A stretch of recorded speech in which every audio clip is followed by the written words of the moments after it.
right? Do we know who the economic buyer is? How deeply did you have that conversation? You just have to take the rep's word for it and then bubble it up to the forecast. Hey, board, like, this is what's going to close because he told me that this stuff happened in calls.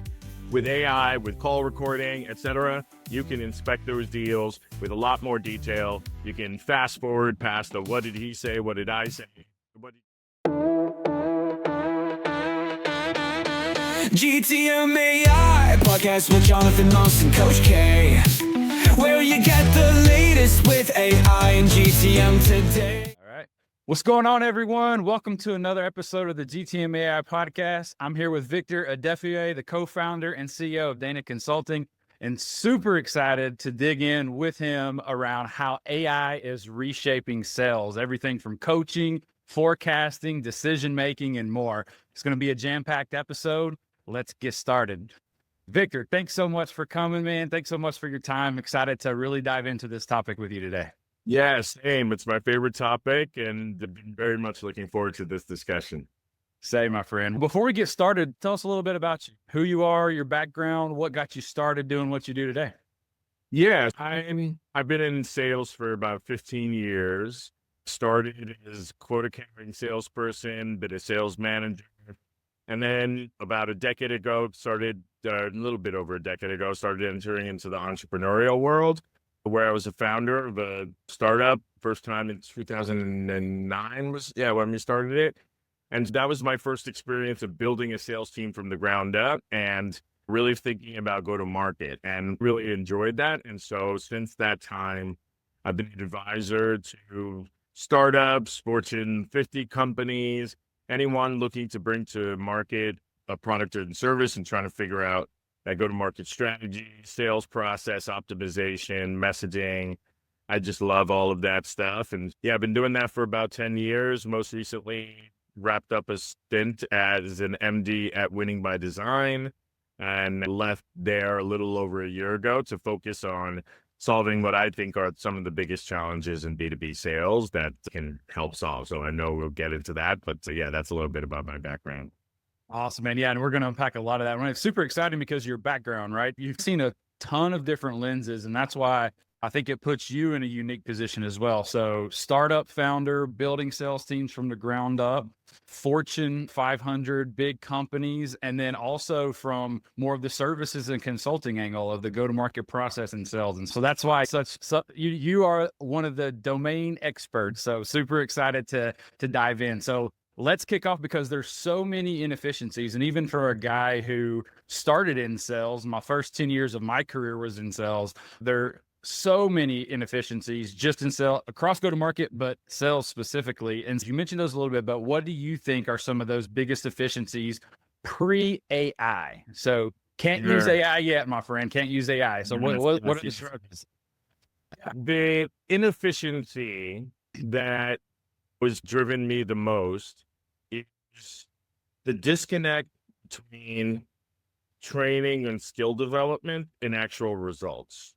There are bigger tactical inefficiencies of the way sales teams operate, but for me, the biggest one that I've always been obsessed with trying to address is, how do we improve sales performance when things are not going well, right? When things are going well, everybody looks like a rock star, right? The salespeople do. And so much of that could be like the market that you're in, the product, right? All these other things. But what if you're not on the right path? Right? How do we fix that? And I find that that's where a lot of companies have a lot of trouble, right? It's identifying what's the root cause of the issues that we need to solve. How do we structure training and coaching and enablement to help address those issues? And then how do we make those changes sustainable so the reps just don't fall back on their old behaviors? Because at the end of the day, sales metrics and outcomes are a result of the behaviors that the salespeople are engaging in the sales process. And unless you change those behaviors, it's really hard to change the outcomes. And I think that's where a lot of organizations fall short, because we all know just like a training program or even a really great SKO is not enough to change behaviors in a sustainable way. Yeah. Wait, so just a second, I'll make sure that I heard you correctly. So you're telling me that I can't just train my team one time. I can not have any coaching rigor rhythm about behavior change. I can't just have one SKO at the beginning of the year with big motivational speech like Wolf of Wall Street.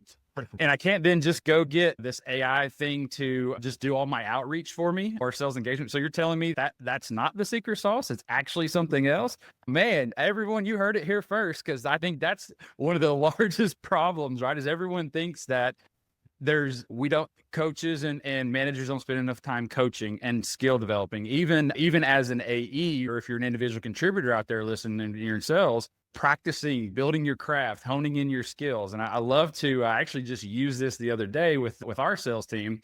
Was like, they were like, why am I getting tracked on all these metrics and how do I use them? And that's a common question. And I was like, let me explain it to you, I think in a way you may get it. So think of it as an athlete. So if I'm an athlete, number one, they don't just show up to the game, right? That's like practicing on your customers. You don't just show up to the game. What do? You go through practice. Okay. So you got to practice. The second thing is they have playbooks. They have things that they know run against certain defenses in certain situations, if you're an offense or vice versa, that you end up running. So you have to have these dynamic capabilities and skills to do that. And they get measured, right? And now, heck, even now, they've got chips all over them that are even getting more granular about how could I do this different? If I make one step this way, I could actually break 10 more yards and things. And think of yourself, you're an athlete, honestly, you're an athlete. And when you think about that mindset, you kind of change. So tell me a little bit about, let's break some of this down, and we'd love to understand more from your perspective about what do you think from the training, from the behavior development and stuff, where does AI help us or other things help us to really hone in on the things that matter, that drive performance? Yeah. So before jumping into, because I know as soon as we jump in there, that's where we're going to stay for. But let me address the athlete thing, because I think you are 100% spot on. I'm actually working on a piece right now that I'm calling the Champions Code, that is all about like, how do not just athletes, but top performers get better at their work, right? And I consider salespeople to be performers. Why? Because just like athletes, just like musicians, other artists, right? When that whistle blows, when it's performance time, you get judged on what happens. When that sales call starts, right? The things that come out of your mouth, the next steps that you push for will determine success or failure. And if we are performers, then we need to do the things that performers do to prepare themselves for the key moments that matter, right? For when that whistle blows. And that is all the things that you talked about. Coaching, right? Getting a third party to reflect back on us. How are we doing, right? Knowing our numbers, right? Athletes know what their numbers are, what they need to do to get better. And they're targeting that number as the thing that shows that they're improving. So I have clients sometimes, I hate to say this, where like it'll be Q2 before they finally roll out like the compensation plan. And so you just miss the whole quarter of motivating the person. They don't even know how they're going to get paid. And so things like practice, like you said, role playing, these are the things that these top performers do. And we also know that we should do in sales, right? But what's really hard to do at scale, and that's where I think the AI comes in, right? First of all, coaching, right? Being able to take this unstructured call data, analyze it, identify individual skill gaps, and be very precise about it. I think you have a problem with closing, because I don't like the deals that you're bringing in. We're analyzing your calls, and we're seeing you're struggling with pushing for next steps or value articulation. And that ability to take a call and analyze it and score it and get feedback on it at the professional level, like that is one of the coaching benefits of AI. There's role play bots that you can build for clients that help reps to practice their skills, med pick discovery, whatever, value articulation, and then practice with a bot instead of with a customer. And it's things like that go a long way, and making sure that the rep is not practicing on customers and is actually ready for that game time of, I'm finally in front of the CFO for the first time. right? I need to know, how to articulate value in a way that resonates with the CFO. Yes, you can learn that in a class. Maybe they'll talk about it in your SKO, but how are you going to prepare for that next meeting that you have a few months later? The AI can help with that because it knows your buyer personas. It can give you the talking points. It can upload the person you're about to meet with their LinkedIn profile, and it'll give you personalized talking points. So to me, it's AI allows us for the first time to address a lot of these gaps in insight and behavior change that are necessary to sustain growth in the long run. Couldn't agree more. And so I would love for the audience that's not using AI, I would like to just break down a few things you said into just a little bit further detail for them, because you're heavily in this. So the first thing is, I think obviously conversational intelligence and call transcripts are, if not already, I would consider them a commodity at this point. It's been commoditized. Some people may disagree with that, but I think where we sit, I think it's pretty much everyone has it. Zoom has it. Anyone that has a call on video has a call recording at this point. The challenge, you could say, the Gongs, the Outreaches, and others of the world, they've been able to come up, and even others, they've been able to come up with analyzing the data, giving you some insights, if you will, but it's like they stop there. And then so me as a leader, or even me as a rep or or whoever, anyone really, because a CS can do it, anyone can do this. It's okay. What am I supposed to do with this? And how do I connect the dots with what are, going back to your point, that's very important, behavior changes and practice. So tell me a little bit about, if I was someone that got this data or didn't have this data, walk me through how you would analyze it. What's the best way to analyze it to really give you suggestions, ideas, and things of what to do next and what behaviors to change? So walk us through that. Yeah, absolutely. So first, on this point about the overwhelm with Gong and other conversation intelligence, I hear this all the time from sales managers, right? They get Gong, they're excited about it, and then week 1, week 2, they log in the morning and they've got 20 calls from their reps. And it's just, which one should I prioritize? Which one should I listen to? 20 calls, even if they were 30 minutes, is 10 hours, right? I don't have time to all these different people in the organization trying to get my attention. And yeah, it's good data, but is it digestible? That's the first question, right? And then, is it personalized? Is it, as a manager, am I getting it in a report that is like exactly the level of detail that I want? Those are the things that you can do a lot more effectively by building things like custom GPTs, right? That take the call transcripts, analyze them, and then just pulls out the information that the manager wants to see. Maybe it's a high-level MEDPIC score, right? Metrics, 0 to 2. There's evidence that they talked about metrics. There's less evidence that they talked about an economic buyer, so maybe that's a 1 point, right? And so that allows the manager to be able to target where is the coaching that this rep needs.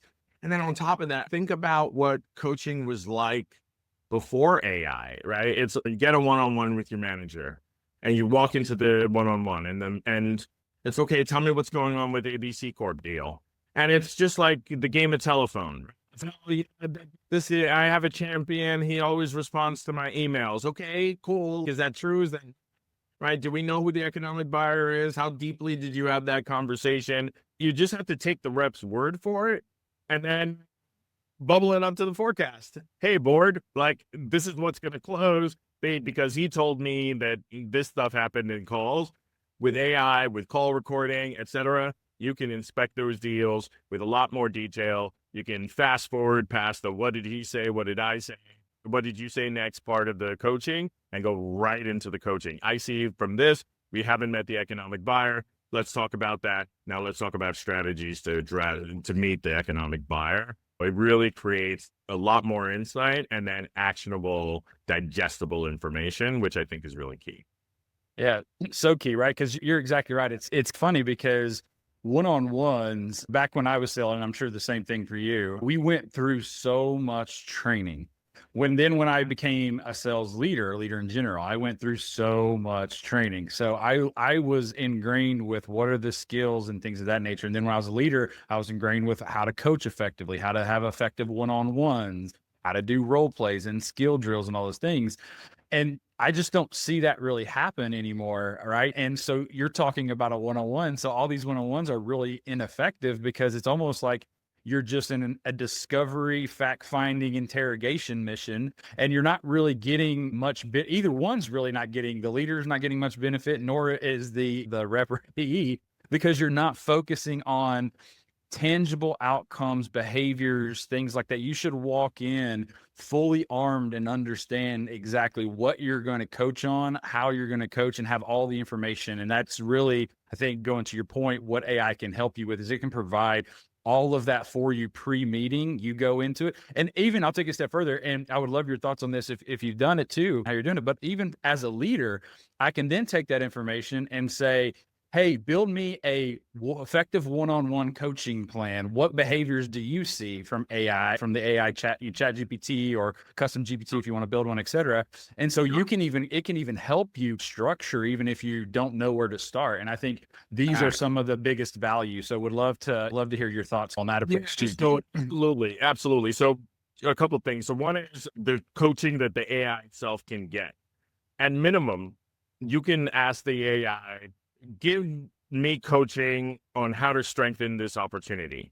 And it can identify it based off of insufficient qualification. I don't know if you use SPICE, MedPick, whatever, right? There are gaps here, right? And that's one thing that the AI can do. Or if it identifies red flags in the conversations, it can spot that. And sales calls, a lot is being thrown at the salesperson. They're like listening, asking questions, thinking about the next question, writing notes. You ask one question about pain, the person gives you decision criteria, a little bit about who the decision makers are, right, in their like rambling response. And so the AI doesn't miss any of that. And so there's a way that self-coaching is enabled by the AI just with simple prompts. Give me coaching based on insufficient qualification or any red flags that you see in the deal, in the opportunity. And then there's the manager piece, right? And so what I find with the managers is exactly like you said, it gives you the ability to identify personalized skill gaps and then develop personalized plans. And so one thing that I've done with clients is let's take a rep's calls from the last month, last quarter, right? And then analyze them. And you can analyze them on your qualification criteria. How well does he do at uncovering the different elements of SPICE or MedPick or whatever? And then it could be things like talk to listen ratio. It could be open-ended questions, pushing for next steps, storytelling, structuring the call. How is he opening the call? How is he closing the call? These are going to be different for each rep. You're going to have certain strengths. You're going to have certain strengths. And this one-size-fits-all training and coaching stuff doesn't really work. And so with the clients, we take a rep's calls, we analyze them on these things, and then we develop a coaching plan that's personalized to the rep. And so you can even ask the AI, like you suggested, to, hey, this rep is really struggling with value articulation as evidenced through these calls. What are 3 or 4 exercises that I can do with him to help him improve his value articulation? Assign that. And here's the best part. Accountability. Because again, we're recording calls. Yeah, it's this weird. It's sometimes comes up right before it. But no, it's again that we have these calls being recorded. We have AI analysis of this call that could be in seconds and be deep. And so it's, if we are working on your call to your talk to listen ratio, then I can inspect a handful of calls and see, are we making progress here? And so it's the identifying of issues, but then it also helps, and then putting together a plan to fix it, but then also giving us the accountability and the insight of, is this rep actually making progress in these areas? Man, this is why you and I are so excited about this. This is a different world. This is not the way the sales has been run since the beginning of time. That's right. And man, what if we would have had this technology then? Man, I could have think how much even better we would have done at that point. And so a couple of things you said, and I'm gonna tie them together and to our next topic. But ultimately, we have the data and information, both structured and unstructured data. So structured data being quantitative and unstructured being the conversation intelligence from the qualitative words, all those types of things. So the one thing that you don't need, and I hear a lot, is you don't need any more data. You don't need any different reporting. You don't need any of that stuff. Everyone is sitting on a plethora and goldmine of data that's being underutilized. AI can help you with that, number one. Then what they can do from there, because your point that you've made, both on the AE or individual contributor, and again, I know we're focusing a lot on sales, but this can be for customer success, it can be for marketing, it can be for anyone, really. You can take that data, both structured and unstructured, and turn it into personalized plans. What are the strengths? What are the opportunities? What is it that I need to work on? AI can help coach you on those things. It can help provide those insights. From a manager leader perspective, you can get those insights from AI as well, and then even structure your coaching plan and what is best for you to coach your employee on those elements as well, and make everything personalized. The one thing, if you mentioned, a generic or general training for everyone that everyone gets peanut butter spread, same thing. It's never worked. That's one of the biggest harps that you have on training is I may got 10% of everything that I heard was towards me and that I can use, but I had to sit through all 100% of it. AI changes that game for you. So if you think about that, I've got all this information. I'm able to put it together into an actionable plan, tangible outcomes of behavior change, et cetera. How does that change the landscape of forecasting? Because one of the things that you mentioned was you go into this conversation, you listen to the rep, you have to take their word for it, and then you roll that up to the board and CEO. And then what happens? You miss your number. So how does this really help enhance the forecasting, the accuracy, the ability to do that?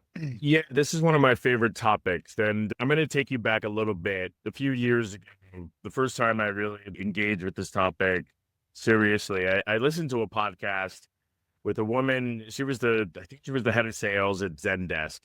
And the podcast was all about how she was able to implement this MedPick scoring system at Zendesk that allowed her to get forecast accuracy down to 1%. Right? And it was fairly straightforward. It was 0, 1, or 2 for each element of MedPick, right? 0, we've had no conversations about the metrics. 1, we've had some conversations about the metrics, but we haven't fully quantified it. We haven't talked about what do they wish the metric would be, what's the value of moving the metric, like a deep conversation about metric, whatever. And she had that for each of the different elements. And then she said, okay, before a deal gets into is determined to be a qualified opportunity, it must have at least a 1 with champion, a 1 with economic buyer, like a 0. She assigned different MedPick scores to different stages of the sales process. So the first was like, what are we going to let in an opportunity? The other was, what are we going to let in something into the forecast, like best case, all of that kind of stuff. And implementing that was what allowed her to achieve this 1% forecast accuracy. But implementing that is hard, right? Like the discipline of it. Are your managers fully bought in, right? Are they really inspecting these deals? Does the rep have the skills to ask the right questions to determine that 0 to 2 scale? And this was a podcast before, so she was able to figure it out somehow. But I've talked to clients about this, helped them establish these in their sales teams, but that accountability piece, that insight piece was always really missing, and that consistency piece. And so I built, with the help of some clients, a bot that reflects that 0 to 2 scoring system that Zendesk used, and provides just objective feedback on one call or a set of calls, and identifies and scores 0 to 2. How is there evidence that this MedPick element has been uncovered, or is it only a little bit, or is it fully been uncovered? And so what does that do for the manager? It gives them a bird's eye view on this deal. And if we have a system where we say, all right, something's not going to be considered best case unless you have a true champion is defined by X, right? You've had deep conversation about metrics, who the economic buyer is who's going to sign this deal, right? Then we take those calls, analyze them, and say, is that true here? And again, are these I don't need to tell you these LLMs aren't perfect, right? They're going to get better, but they're not perfect. But what this does, it forces the conversation. Before you, director, go to your CRO and say, I'm calling this deal for this quarter, the ability to analyze the communications in that deal and see how well qualified it is in these different medpic elements and start a conversation with that rep that's, hey, we agreed, like, we're not going to put something in best case unless you know who at least signed this contract, and they can't, right? Then it's like, all right, CRO, maybe this one doesn't belong in the forecast. And so again, it's just enabling teams to be more productive, more consistent, more accurate by drawing on these insights from the unstructured data that we've never had before. And it's just so many powerful use cases for sales. I agree completely. So let me ask you a question then on this. So this has been amazing as far as all of the capabilities AI has, very clear to me, at least in regards to what it can do. But I think some of the challenge people have is implementation and change management. And even going back to where we started with coaching and everything else, it's about behavior change. It's about training. It's about enabling. And you're doing this with your clients today. Give us a couple of tips or certain things that you've seen as if I were listening to this podcast today and I'm listening to Victor and I say, man, I need this today. Like, how would you go about potentially implementing it within inside? So you figured out, hey, I reach out to Victor, I get his GPTs, or I find a way to do this in the same format, however you approach it. But implementation is hard. So tell us a little bit about how someone could go about doing that and making it easier on them. Yeah, I'll tell you what you can't do. But the first thing you can't do is think that buying a piece of software, building a piece of software solves the problem, right? This is a common problem in digital transformation and go-to-market tech stack. We roll out these tools, very high level training on it, and like half of the time, most of them aren't. Everybody, like, you're not getting the full ROI out of it. You can't do that with AI. It's too important, and it really does require skill development. It's a new way of doing things, and so you need to get the reps to a place where they're like, yeah, it is much better for me to download that transcript, get a summary, and then use that to write my recap email, or use that to write the first draft of my proposal, right? And I could see how it saves me that time. But unless you get them to that aha moment and you work out the kinks with them, then they're going to be like, I'm sure you've heard these stories of people who went to ChatGPT and they're like, asked it some non-specific question, got a only poor answer back, and this thing doesn't work. You got to really use it in the right way. And so I think training sales reps on how to use these tools, there's a part of me that thinks the government's just going to require that companies train people, because it's going to be such an important skill, and we really it can't just be rolled out, right? And then it has to be built into their workflows too. So that's not just the ref's workflow, but then the manager's workflow, because they have to keep these folks accountable. So what I like to do is we roll out a new way of doing things, but then I want to spend some time with the reps, working out the kinks, having them try things out, run into issues. I give them a user guide of these are the common ways that it'll break. And if it doesn't give you citations, or if it does this, respond in this way. And that captures like 80% of it. And then I'll work with the managers and embed myself with them, maybe attend some of their one-on-ones. Maybe they send me recordings and work with them to, hey, how's this thing going? Do we want to tweak this? That to me is the only way to really do this, because behavior change is hard. Learning and doing new things are hard. And I don't think there's a shortcut where beyond just, if we sit down with these folks and really think through what they need to learn and enable them to do it and be patient with it, not bite off too much that we can chew, maybe 1 or 2 new skills a quarter, and most, don't overwhelm them with too much. But if we can do that consistently, it's worth it, because the efficiency, productivity, the insight, the improved accuracy, effectiveness is worth the fight. But we got to stick with with folks and train them. I couldn't agree more. And I'm going to, come back to a couple of things that you said. I think the first thing is AI isn't just another tool or another software, right? And you cannot look at it that way. And that's the problem, to your point, we got ourselves into is we got all this software, all these tools during the gap period where we could afford it, and sales were going up. So we thought it was somewhat because of that, because people were just reaching out and being able to buy software, budgets were loose, et cetera. And now we've shifted, right, to more of the profitable efficient growth. And we're realizing that actually the tools to some degree made us less productive, because one of the other things you said was not only did we not implement it and drive adoption and training enablement, but also a lot of them are not built with inside of our workflows. So having this as part of your normal workflow is super critical. And you can do that. You can do that with AI in a bunch of different ways. Is how do I embed it into my workflow? And then it comes to the training. And I agree. I think we should do something. I hope the government or others just drive this initiative of how can I upskill and how can I drive AI literacy and things, because you're right. I think the stat, I haven't seen it in a while, maybe it's changed, but I think initially in 2023, when people went to ChatGPT, I think after 30 days, I think 50 or 60% of people didn't use it again.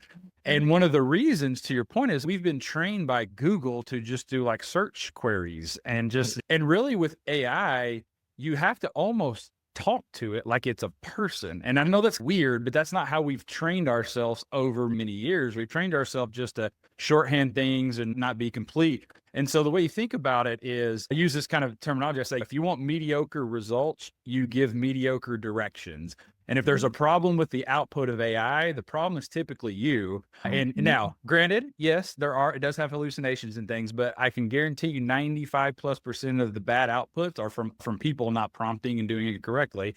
And what's also super interesting is AI has forced us to become better and clear communicators. And so it's interesting, and you never would think of it that way, but that's really, you have to think about it as I always say, think of it as an intern. Like you wouldn't just go for an intern and say, hey, I want you to improve our performance through coaching.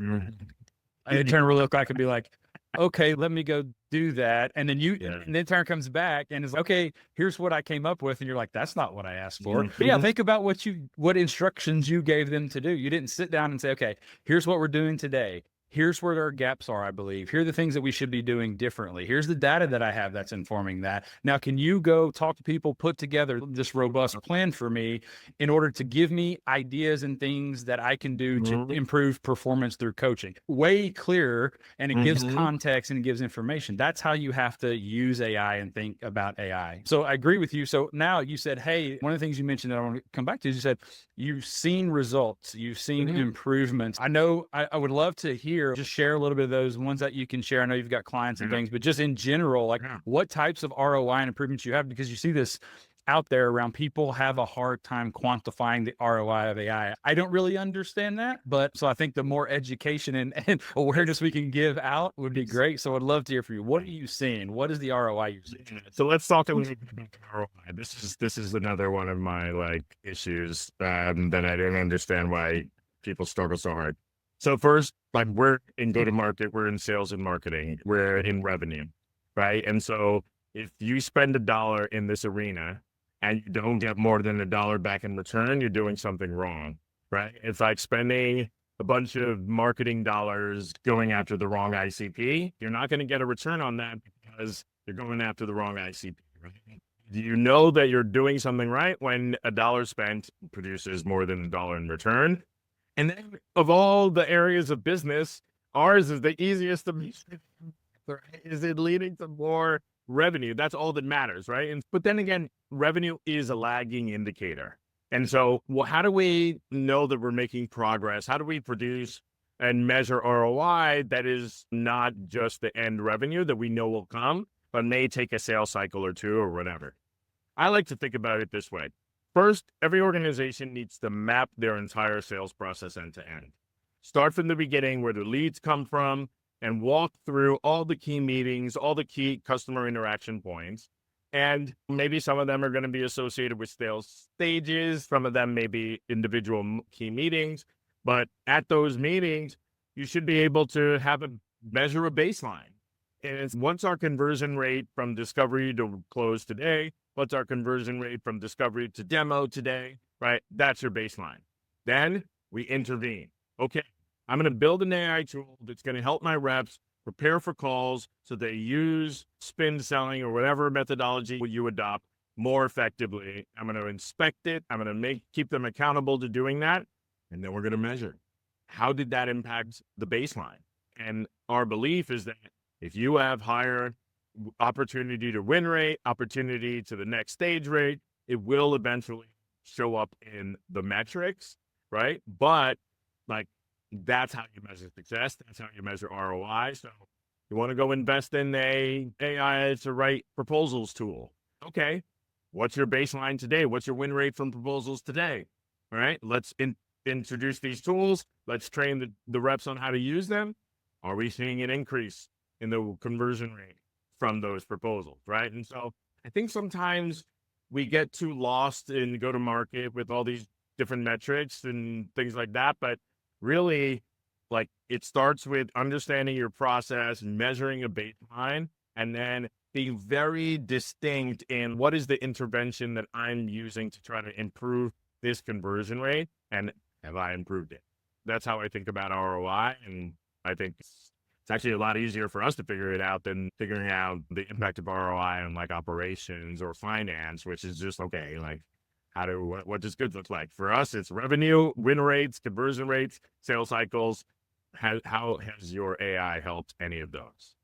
You're spot on. We almost have too many metrics that we could look at. Because if you think about, just like you said, mapping the process out, knowing the inputs and outputs by stage, by meeting to meeting, and Winning by Design does a great job of this. And as far as talking about the compounding rate of, if you just improve 1% or marginal gains from meeting to meeting or stage to stage, it has a huge impact. And so you don't need to have that big of a lift in your conversion rates or your percentage win rates for the next meeting. So that's definitely the right approach.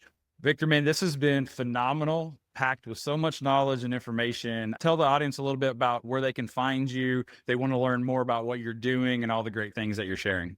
Yeah, you can find me on LinkedIn. That's Victor Adefuye, last name spelled Adefuye. Connect with me there. My website for my business, consulting business, really helping companies. I'm all in. It's all about helping organizations to address a lot of the challenges that we talked about and adopt AI into their process with the training and the coaching to make it sustainable. So check us out at danaconsulting.com. That's DANA. And then there's a dash, like a hyphen, consulting.com. And I'm also writing a lot. I'm really passionate about this topic. So I spun up a blog called superintelligencesales.ai. And that's where I'm writing about how do you measure the ROI of AI? What are the best use cases? What does the future look like for the day-to-day of a salesperson? So really publishing a lot of content over there. So I would love, if these topics are interesting to you, would definitely love for folks to check out the blog. Awesome. Thanks again for your time. What amazing episode. Packed full of nuggets, gems, things you can implement. This isn't stuff that's high level, pie in the sky. This is stuff that you can go do today. So I suggest you go implement that or check Victor out to do that. Again, appreciate your time, Victor. Thanks, man. Thank you, Jonathan. Bye. Thanks for listening to the GTMAI podcast. Please follow, subscribe, like, comment, and come back for more.